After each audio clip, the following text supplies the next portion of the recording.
Ready to level up in 2025? Tune into Branding with Bex for insightful conversations, captivating guests, and practical tips. Whether you're on a walk, in the car, or getting ready in the morning, grab your headphones and let's dive into the world of branding together. Hey guys, welcome back to another episode of Branding with Bex. It's your host Bex here, and I'm so excited you decided to join me today for an episode all about getting your body summer ready. On today's podcast, we're speaking with my very close friend and frequent visitor of the podcast, Lizzie, and we are going into all the things about getting your summer body ready, how it's less about chasing a perfect look or what you think might be a perfect look, and it's more about feeling strong, confident, and energized in your own skin. We're going through a few different tips and tricks that maybe you'll take into consideration when you're looking to feel your best this summer, both physically and mentally.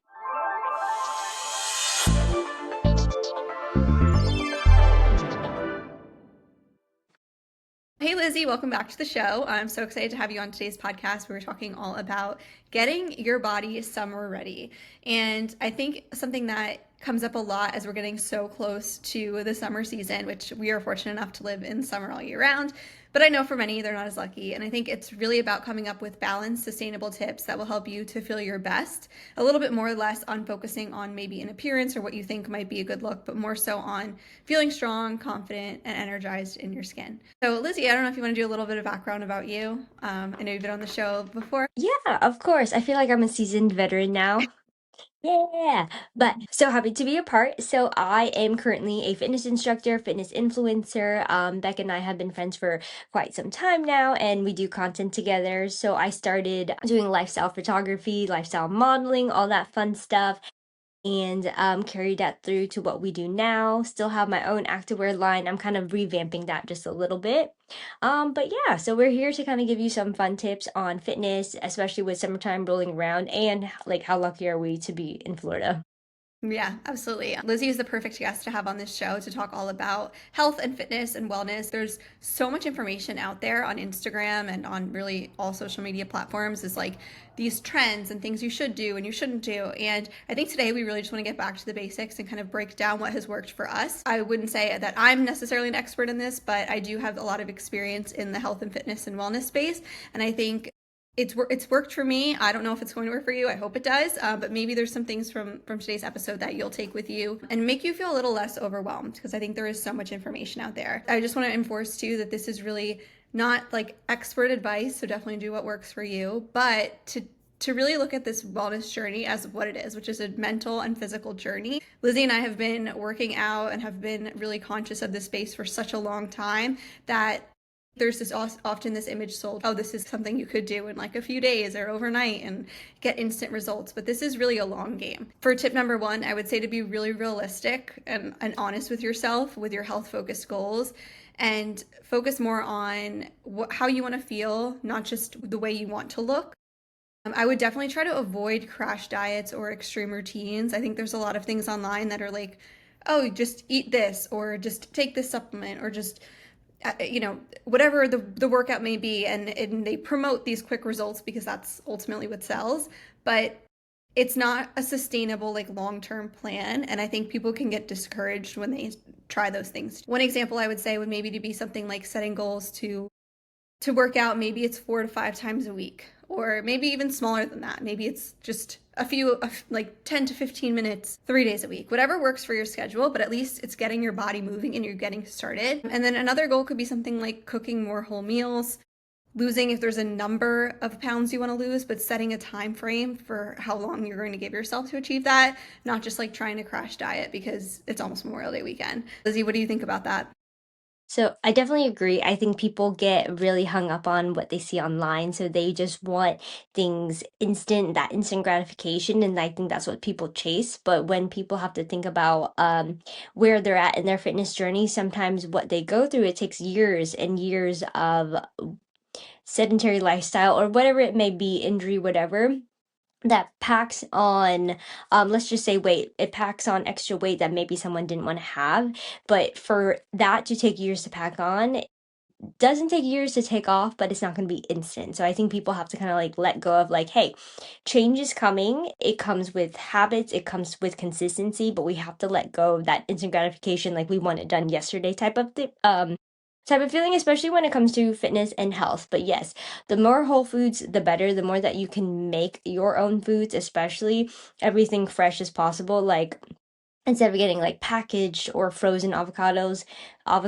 cut them up. I know life gets busy and people can't always meal prep, but the more that you set aside time, you can definitely do it. And I think people forget like time is the biggest thing. Like we always say we don't have enough time, we don't have enough time. But in the social media age, we have so much time to scroll on our phone. Trade that time for meal prep. Trade that Yeah. time to walk. Yeah. Lizzie went there. Lizzie went there. Yeah, that's a great reminder. I think going along with time too, as you're setting those realistic goals, just it can get discouraging if you say, oh, I have to work out for an hour and a half to 2 hours. And you definitely don't need to do that. I think just break it down into more like manageable chunks. If you know you work a really long work day, don't schedule yourself to try to get a really long workout in because it could set you back in terms of your motivation or really your determination to get things done. Be conscious of your schedule and kind of lay that out the week before so that way you know what's coming. Hold yourself accountable to what the goals you're setting, but you don't want to set yourself up for failure. Focusing on those health focused, realistic goals is helpful. As Lizzie just brought up, actually, that's point number 2. I was going to say to make sure you're filling your plate with like lean proteins first and foremost, and then fresh fruits and veggies, whole grains, healthy fats. I think once you start to consume healthier foods that are better for you, you will realize that you feel fuller longer, and it helps you to cut back on those foods with a lot of sugar without feeling restrictive. So one thing that works for me is I typically do an 80-20 lifestyle where I would say most of my day is clean. And then I always have dessert. I literally have dessert every day. And I just love a little treat. It is what it Mhm. is. That looks different for everyone based on, maybe you like to treat yourself to whatever it may be, or you don't need to treat yourself. It's totally up to you. If most of your day is clean and then you save a little extra room for like wiggle room, you don't need to be super restrictive and hard on yourself because actually it's not really going to make a difference if most of your day was clean. Um, in terms of like Whole Foods meal prep, or is there any easy recipe or anything that you can think of that you would want to share? So I'm big on not counting. I think a lot of people like they count their macros, they count their micros. I'm not a fan because I think people need a healthy relationship with food. And I think we have, especially just in the society we grew up, we have a disassociation with numbers. So when you count calories, you count the weight, you count everything, it just becomes a lot. So I always tell people, think about how you feel.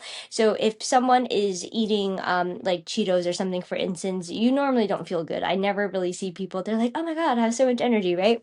So so that's the number one thing. Like you will feel energy when you have those like even red meat. Like if you cook it fresh, like you will feel the energy from that, your fruits, your veggies, all that. So a cheat that I do use, especially when there's a time crunch. So think about vegetables. If they're frozen and you can kind of microwave them, honestly, that is a good alternative because you don't always have the conveniency of getting the fresh vegetable, washing it, chopping it, then setting it aside and preparing it. So there is no shame in saying like, hey, I microwave my vegetables from time to time, because if you look at the back of the ingredients, yes, it's frozen, but there's nothing that truly takes away from it. I know there's some people that they think that like if you don't pull it off the stalk, you lose its actual like life value, but we live in a world where we have Publix and not broccoli growing in our backyard.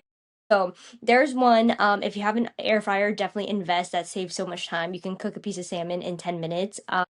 Super easy. And then also the same thing, like if you're gonna do grains, I know I hate to say like microwave everything, but sometimes like if you just need rice, broccoli, salmon, microwave, air fryer. So those are some cheats that help you. I'm not saying do that every day. Definitely if you can get your whole foods, 100% do that, but there's some days where like you're crunched, easy peasy, and you can get that done in under 15 minutes. There's so many different quick recipes out there that you can try. I think if you're someone that's listening to this and you're starting your health journey, I would really try to block out all of the feedback that's coming in terms of like if the vegetable's frozen, if it's whatever it may be. At the end of the day, you're still eating a vegetable. At the end of the day, you're still eating fruits. I have frozen blueberries every morning with like I don't overthink it. Like it's at the end of the day, I'm still having blueberries, which are still good for you. It's definitely when you're looking at ingredients, you want to make sure there's no added ingredients into the Mhm. package that you're preparing, but I wouldn't get hung up in all of the preparation or all of that information too. Because if you're just starting to eat clean, I would say it's a reward and a step that you're taking in the right direction. So as long as you're trying to consume more whole foods, I think that's definitely a win. I also put here too to supplement accordingly. Now this is something that you could really determine based on blood work or anything that you've done personally to see if there's anything that might be off in terms of your vitamin levels. And so with supplements, you can kind of make a pretty big difference in terms of like your energy levels and things like that. So that may be something that you would want to look into. If not, and you're feeling fine, I also put down like BCAAs and pre-workout are great if you're like not feeling enough energy to get started on your workout. I just use like the Optimum Nutrition BCAAs. It's the watermelon blend. You can literally pick it up at Walmart or Target. And, you know, I have that before a workout and it gives me a little bit of energy, a little bit of caffeine, and helps me get my workout going. I'll also put some creatine in there too. If you're really looking to get your protein in, I would say just adding like a scoop of whey protein to your smoothie can really help. Again, that's something people say like the whey protein. Now there's like, is it bad for you? Is it good for like, honestly, I'm not an expert to speak on that, but for me personally, it's been a good experience for me because I'm getting more protein in, I'm fuller longer, and I've seen results in my physical body from taking whey protein. Mhm. Take with that and use it what you will, but I think that's something that's helped me. I don't know if you've done that as well. I do like whey. Normally, I try to take like a protein shake right after I work out as best as I can. So I'm just one of those people. I'm not hungry in the morning. I will probably go sometimes till like 11 a.m., 12 a.m. So, but also tidbit is like if you fast, so I somewhat fast. I'll stop eating normally around 8, and I won't eat again until like 11 or 12 Hmm. to break at least my food fast. Like, and I know if you drink something it kind of breaks it, but that's kind of like my routine, especially if I work out and train other people in the morning. But protein shake right after normally a regular rigorous workout to help build those protein sorry, build your muscle back up. So we're tearing down our muscles, right? And we want to build it back up. But I like whey. I know not everyone, it affects everyone differently. So I'm not going to say like, oh, it's, you know, like the number one go-to. I've heard just as many good things about whey. I have tried, I'm not going to name the name, but it's an all vegan, um, just I don't like it. I Yeah, cannot do. I either. just can't. I can't. Some people like it and they don't mind the taste. They don't mind the chalkiness. I just It cannot. does taste chalky. That's exactly what it tastes like. And I Mm-hmm. actually, it kind of upsets my stomach too. I can have whey protein and be fine. Obviously, you know, there's a lot of different types of protein out there. Creatine is one that's new that people have Mm-hmm. started to be using for like muscles and your joints. And there's a lot of like studies going on about that now. Not saying you should take it or not, but I've just been starting to kind of dabble in creatine a little bit. It's supposed to be good for you.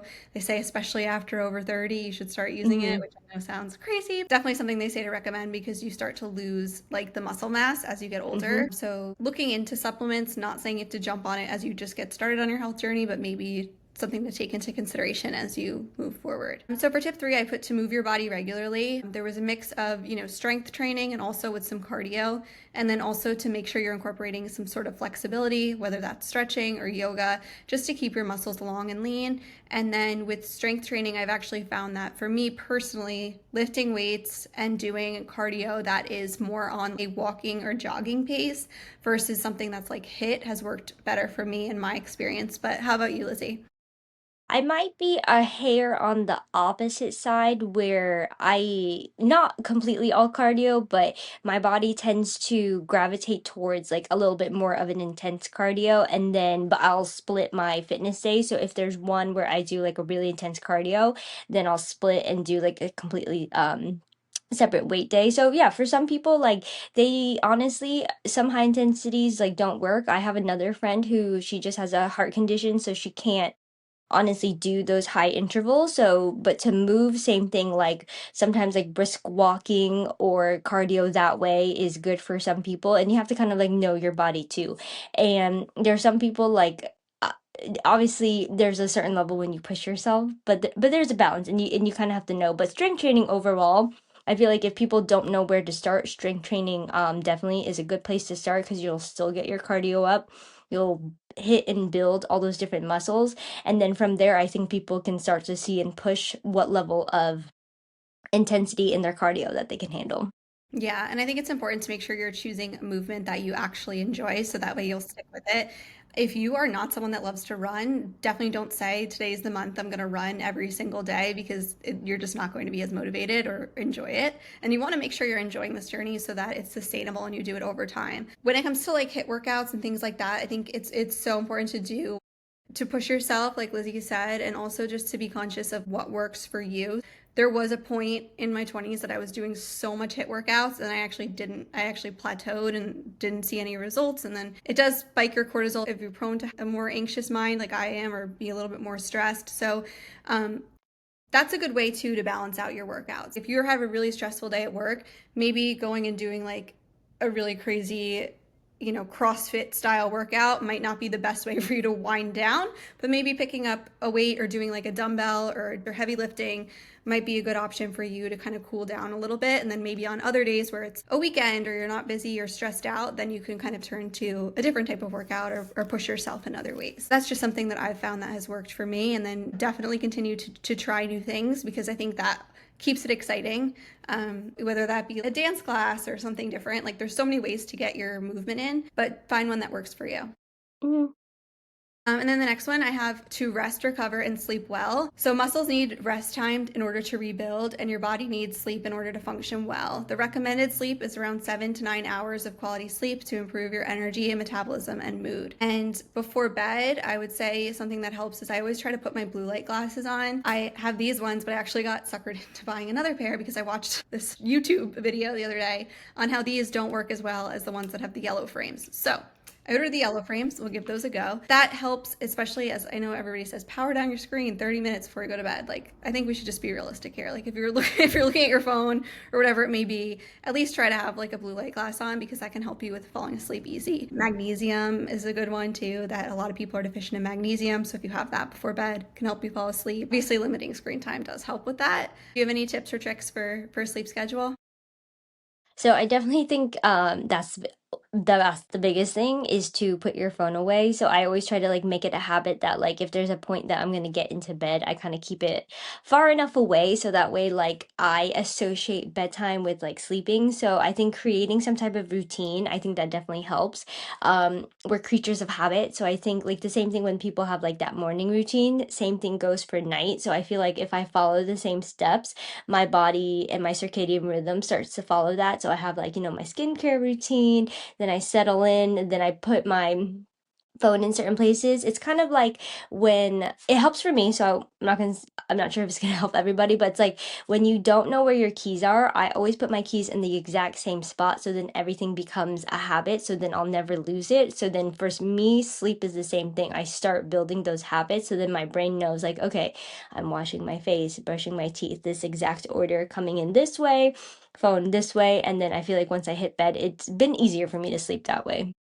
Yeah, that's a great reminder. I actually was listening to another podcast and they brought up a point of having a nighttime ritual. For some people, if they light a candle while they're watching TV or while they're reading or whatever it may be, that will help they do it every night as they're winding down. So you could be watching whatever TV show it may be, but as long as you put a candle on and then it's time to go to bed, it'll start to signal to yourself that every time the candle gets lit, it's time to start winding down and relaxing. People have found that things like that have helped them to fall asleep, and it kind of creates like that ambiance of like, okay, the day is done, we're relaxing now, we're not turning on harsh lights, we're not like looking into LEDs or anything like that. I think that's a great point. It's so interesting you brought up the circadian rhythm.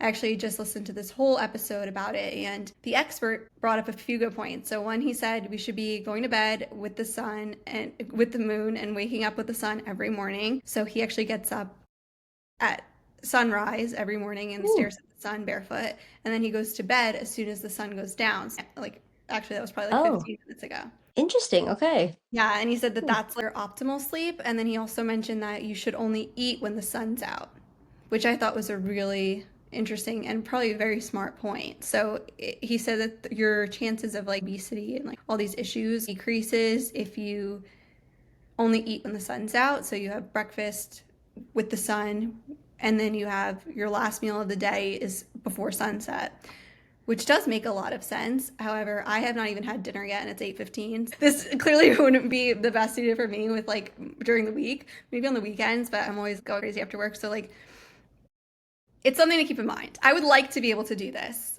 but maybe in the summer, because when it starts to get dark around 9, like Yeah. I'll have had dinner before then. But yeah, it's just something to keep in mind. And if that works for some people, great, because it sounds like a very healthy way to live. Um, yeah, It's that's just tough. It's tough with work, yeah. Because I yeah, do, with some of my clients, I do actually recommend that. Is that so? That's why earlier I said 8-ish because it's that window. Because there's just something about like when the sun sets and the way that your body reacts to it, like things start to slow down. So, because I'll never forget when I told one of my clients, I was like, yeah, you should probably let me rephrase it. I was like, not that you should probably stop eating. No, I recommend trying to cut off any last big meals and big sugary anything that's not water past 8 o'clock, to get your body in that habit, because it won't hold on to it. It has a more likelihood of holding on to it. So, back when we were in, college age, obviously staying up all night, drinking, pizza, whatever, our metabolism kind of saved us from right. those choices. But nowadays, yes, like, I think, obviously, like I feel like, we don't like stay out to like 10, 11 a.m. Sorry, a.m. p.m. drinking heavy stuff and like pizza anymore because that stuff does stick. And yes, and I've just noticed trends, and I've read trends and patterns that if you just do happen to eat later, not for everyone, this doesn't work for everyone, but if you do follow that trend later, it has more links to unforeseeable or unwanted weight gain. Yeah, yeah, it's Hmm. definitely something I want to work on. I would like to be eating earlier, but I honestly just feel like I lose track of the time, and I'm Yeah. like, I'm not hungry earlier, if that makes Yeah. sense. I'll have a light snack around 6. I didn't even realize it, and then I got home and it's already 7. And then by the time I'm gonna eat, it's probably 9. So definitely not good. And then I do have dessert after that. So something I want to work on. It's also just getting yourself into that routine. So I will hold myself accountable to trying to work on this. If you guys hold yourself accountable to your schedule as well. So for number 5, I have to shift your mindset.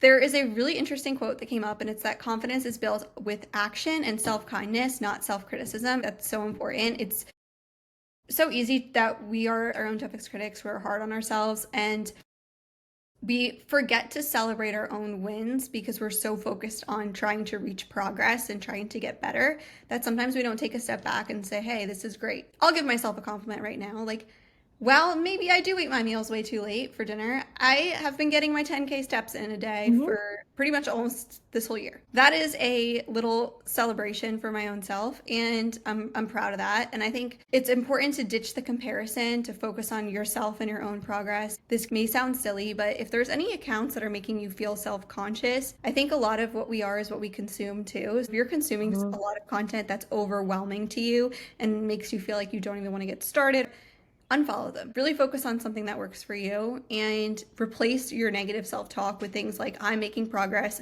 I'm proud of myself for trying, instead of focusing on all of the progress you have yet to make. I think that mindset is a huge factor in all of this journey. Yeah, I think that shift in that mindset is huge because I think people, when it comes to fitness, their expectation of what consistency looks like, it's different for everyone.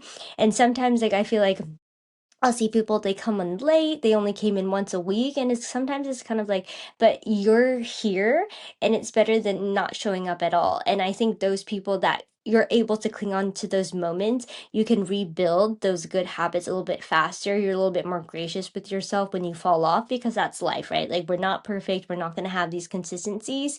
I see a lot of people fall into a trap where when those habits break and they start slowly giving up, the mindset unfortunately shifts really hard and they're like, well, I already missed this.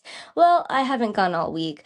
Well, it's not really doing anything for me anymore. Well, I guess I'm fine the way I am, and it's the negative self-talk and the acceptance of like, well, I already failed, so there's no point. And that's especially when it comes to fitness, as we're all aging, right? So we're all going to move in that one direction, but at any point you can always take charge of your life, right? You always have that choice. You get one body, you get one life, and you have to take care of it. Like, what you can take care of now saves you so much money later in the future. Like, sometimes I think people forget that. I saw a really good quote that they said that exercise and health is your life insurance policy. You Mhm. don't want to have to rely on hospitals. You don't want that to be your last resort. Like, I even tell my family, like, the hospitals are there. It's fantastic. When I was in a nurse, like, I get it.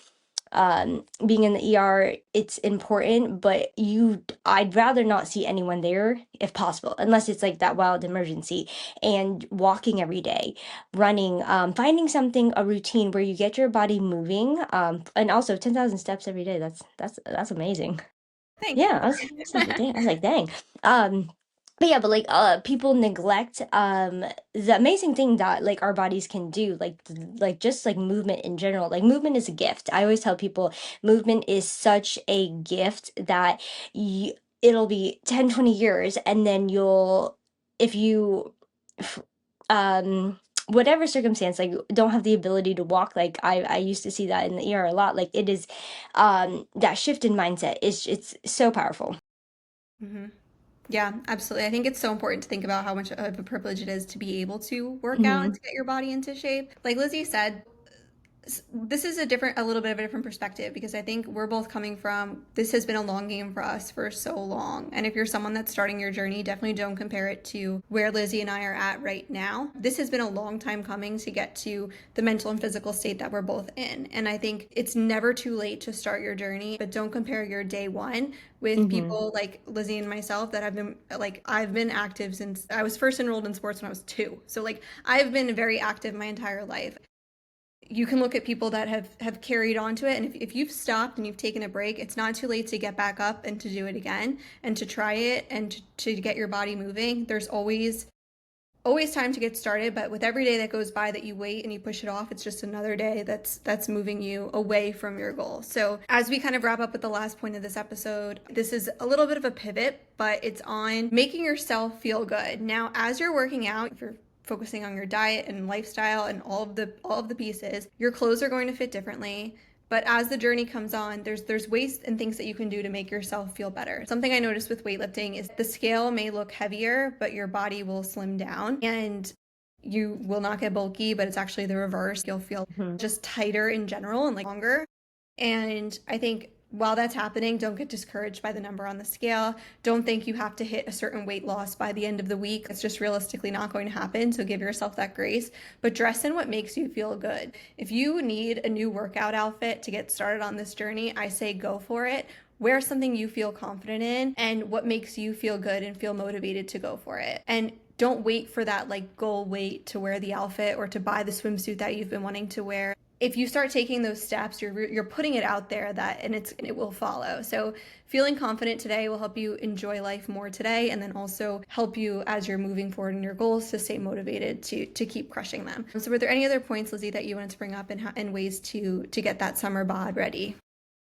No, I love that last point that you made, that there's absolutely no shame in doing what makes you feel confident. Like another quote to kind of build on is that comparison is the thief of happiness. It doesn't matter if you are at the end point, the starting point, whatever it is. We all have a tendency to compare ourselves, but it is just the biggest thief of happiness. Everyone's journey is completely different. Like, we don't know what the other person is going through or what they've been through to get to where they are, or the secrets behind whatever it is in their life. So when it comes to fitness, like, do not be afraid to move, do not be afraid to make yourself feel better, because these are steps that are going to let you take charge of your own health. And also, like, someone that is very physically fit, or an athlete, those people that are that skilled, that top tier, they would never ever be mean or down a person starting their journey. Like, they would never do that. And if there's any negativity or criticism along the way, most, I would say 99% of the time, those people are self-reflecting because they're not where they want to be. So that's kind of just like a little takeaway point. You'll never be criticized by someone doing more than you, only someone doing Mm-hmm. less. And I think that's so Yeah. important with your fitness journey. Like, don't be nervous to go to a new workout class.